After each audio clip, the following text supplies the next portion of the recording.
Praise the lord.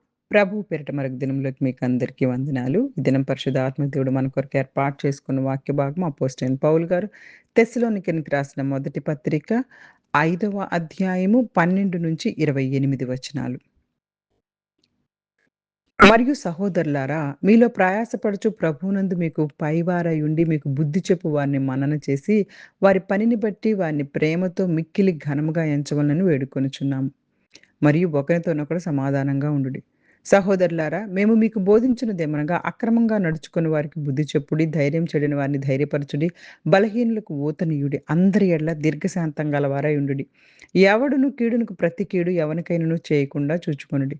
మీరు ఒకని ఎడల ఒకడు మనుషులందరి ఎడల ఎల్లప్పుడూ మేలైన దానిని అనుసరించి నడుచుకొనుడి. ఎల్లప్పుడూను సంతోషంగా ఉండుడి, ఎడతెగక ప్రార్థన చేయుడి, ప్రతి విషయమందు కృతజ్ఞతాస్తుతులు చెల్లించుడి. ఈలాగు చేయుట యేసుక్రీస్తునందు మీ విషయంలో దేవుని చిత్తం. ఆత్మను అర్పకుడి, ప్రవచించుట నిర్లక్ష్యం చేయకుడి. సమస్తమును పరీక్షించి మేలైన దానిని చేపట్టుడి. ప్రతి విధమైన కీడునకు దూరముగా ఉండుడి. సమాధానకర్తయగు దేవుడే మిమ్మును సంపూర్ణముగా పరిశుద్ధపరచునుగాక. మీ ఆత్మయు, జీవమును, శరీరమును మన ప్రభువైన యేసుక్రీస్తు రాకడయందు నిందారహితముగాను, సంపూర్ణముగాను ఉండునట్లు కాపాడబడునుగాక. మిమ్మల్ని పిలిచువాడు నమ్మకమైనవాడు కనుక అలాగు చేయును. సహోదరులారా, మా కొరకు ప్రార్థన చేయుడి. పవిత్రమైన ముద్దు పెట్టుకొని సహోదరులందరికిని వందనములు చేయుడి. సహోదరులందరికిని ఈ పత్రిక చదివి వినిపింపవలెనని నేను ప్రభువు పేర మీకు ఆనపెట్టుచున్నాను. మన ప్రభువైన యేసుక్రీస్తు కృప మీకు తోడయుండునుగాక. హల్లెలూయా, హల్లెలూయా. పరిశుద్ధాత్మ దేవుడు ఈరోజు ఈ వాక్య భాగాల ద్వారా తెస్సలోనికీయులకు రాసినటువంటి మొదటి పత్రిక 5వ అధ్యాయం 12-28 వచనాలతో మనము ఈ పత్రిక ముగించుకుంటున్నాము. ఈ భాగంలో పౌలు గారు సంఘ నాయకుల్ని గౌరవించాలని, విశ్వాసుల మధ్య ప్రేమ, ఎల్లప్పుడూ ఆనందం, ప్రార్థన, కృతజ్ఞత, పరిశుద్ధ జీవితం గురించి ముఖ్యమైన బోధలిచ్చారు. ముఖ్యంగా సంఘ నాయకులు, సంఘంలో శ్రమించి పనిచేస్తున్న వారిని, ప్రభువులో నాయకత్వం వహిస్తున్న వారిని, విశ్వాసుల్ని హెచ్చరించి నడిపించే వారిని గౌరవించాలని పౌలు గారు చెప్తున్నారు. వారి సేవను గుర్తించి ప్రేమతో వారిని గౌరవించమని చెప్తూ ఉన్నారు. వీళ్ళు ప్రయాసపడుతూ మీకోసం ప్రభునందు మీకు పైవారయుండి మీకు బుద్ధి చెప్పుచున్న వారిని మన్నన చేసి వారి పనిని బట్టి మిక్కిలి ఘనంగా ఎంచుకోమని అంటే గౌరవంగా ఉండమని చెప్తున్నారు. ప్రతి ఒక్కరు వారి అవసరానికి తగినట్టుగా ఆదరించమంటున్నారు. సంఘంలో ప్రతి వ్యక్తికి ఒక విధమైన సహాయం అవసరము ఉండదు. ఒకే విధమైనటువంటిది. క్రమశిక్షణ లేని వారిని హెచ్చరించాల్సొస్తది. నిరుత్సాహపడుతున్న వారిని ప్రోత్సహించాల్సొస్తది. కొన్నిసార్లు బలహీనులనైతే ఆదుకోవాల్సొస్తది. అందరితో సహనం కలిగి ఉండాలి. ఇతరుల పరిస్థితిని అర్థం చేసుకొని ప్రేమతో సరైన సహాయాలు చేసేవారిలో మనం ఉండాలి. సరైన సహాయం చేసేవారిలో మనం ఉండాలి. అది మనకి అర్థం కావాలంటే దేవుని జ్ఞానం మీద, దేవుడి మీద ఆధారపడాలి. కీడుకు ప్రతి కీడు ఎవ్వరికి చేయొద్దు. అందరిలో దీర్ఘశాంతం కలిగి ఉండమంటున్నారు. కీడుకు ప్రతి కీడు చేయొద్దు. ఎవరైనా మనకి కీడు చేసినా మనం తిరిగి కీడు చేయడానికి ఇష్టపడకూడదు. ఒకరి పట్ల ఒకరు అందరి పట్ల మేలుని చేయడానికే ప్రయత్నం చేయాలి.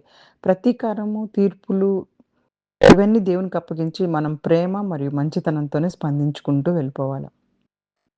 ఈ విషయాలు మనం అనేక సార్లు మాట్లాడుకున్నాం. ఎల్లప్పుడూ ఆనందంగా ఉండాలి.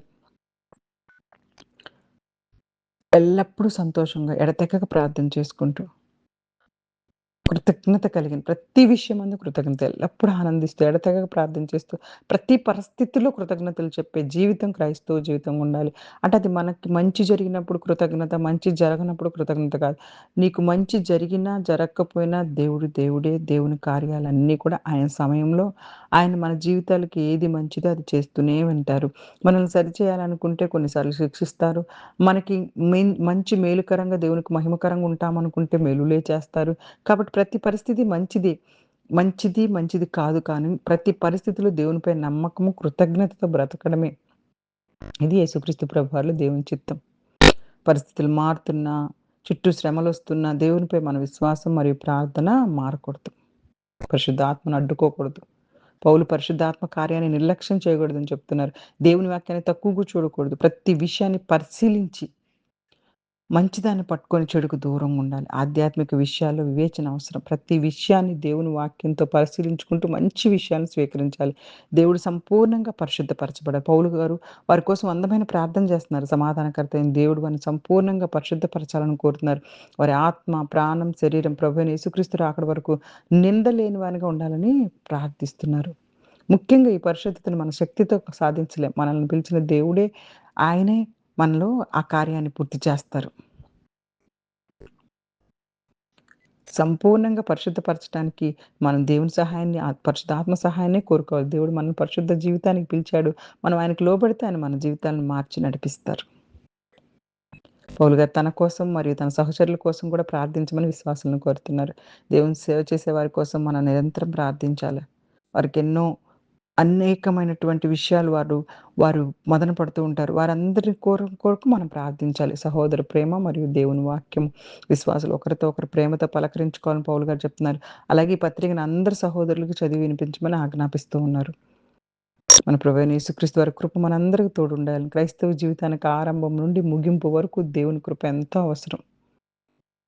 మనం ఒక అందమైన క్రైస్తవ జీవన విధానాన్ని ఈ యొక్క ఆధ్యాత్మికమైనటువంటి ఈ యొక్క పత్రిక ద్వారా పరిశుద్ధాత్మ దేవుడు మనతో మాట్లాడుతున్నారు. ఇందులో అనేకమైన ముఖ్య విషయాలు ప్రార్థనలో నిలబడాలని, ప్రేమతో జీవించాలని, ఎల్లప్పుడూ ఆనందించాలని, ప్రతి పరిస్థితిలో కృతజ్ఞతలు చెప్పాలని, దేవుని వాక్యాన్ని, సేవకుల్ని గౌరవించాలని, పరిశుద్ధాత్మ కార్యాలకు లోబడాలని, బలహీనులను ఆదరించాలి, నిరుత్సాహపడుతున్న వారిని ప్రోత్సహించాలి, చెడుని విడిచి మంచినే పట్టుకోవాలి, సంఘంలో ఐక్యతతో జీవించాలి. ప్రభువు రాకడ కొరకు పరిశుద్ధంగా సిద్ధపడాలి. అద్భుతమైనటువంటి పాఠ్య భాగాల ద్వారా పరిశుద్ధాత్మ దేవుడు ఈరోజు మనల్ని బలపరుస్తూ ఉన్నారు. కాబట్టి మనందరము ఇలాంటి లక్షణాలు కలిగి ఉండాలని కోరుకుంటూ ఈ చిన్ని వాక్యాన్ని దేవుడు ఆశీర్వదించి దీవించును గాక. ఆమేన్. God bless you all. God bless you.